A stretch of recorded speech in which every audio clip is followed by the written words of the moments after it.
Doctor Vicky Gandhi, આ ઘૂંટણમાં ઘસારા થવાના કયા કારણ હોઈ શકે એ સમજાવશો?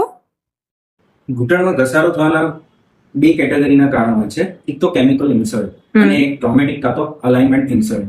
કેમિકલ ઇન્સર્ટમાં રૂમેટોઇડ આર્થરાઇટિસ અને ગાઉટી આર્થરાઇટિસ જેવા કારણો છે, જેમાં ઘૂંટણના કાર્ટિલેજ પર આપણું બોડીનું સિસ્ટમ અટેક કરીને એને વીક બનાવી દે છે અને એવા કેસીસમાં ટોટલ ની રિપ્લેસમેન્ટની જ સારવાર પોસિબલ હોય છે. જ્યારે બીજા કારણ છે ટ્રોમેટિક કાં તો અલાઇનમેન્ટ ઇશ્યુઝ. જ્યારે પેશન્ટને ભૂતકાળમાં ગાદીની ઇન્જરી કે લિગામેન્ટની ઇન્જરી કે કોઈ ફ્રેક્ચર થયું હોય જોઈન્ટના ભાગે, તો એ ઘસારો થઈ શકે છે.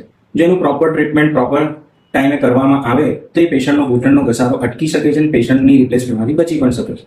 બીજું ઇશ્યુઝ છે, અમુક પેશન્ટ્સના ઘૂંટણ વાંકા હોય છે, એ અલાઇનમેન્ટ ઇશ્યુઝ છે. જેનું અલાઇનમેન્ટ ઇશ્યુઝ પણ પ્રોપર ટાઈમે જો કરેક્શન્સ કરવામાં આવે તો પેશન્ટ ઘૂંટણના રિપ્લેસમેન્ટમાંથી બચી શકે છે.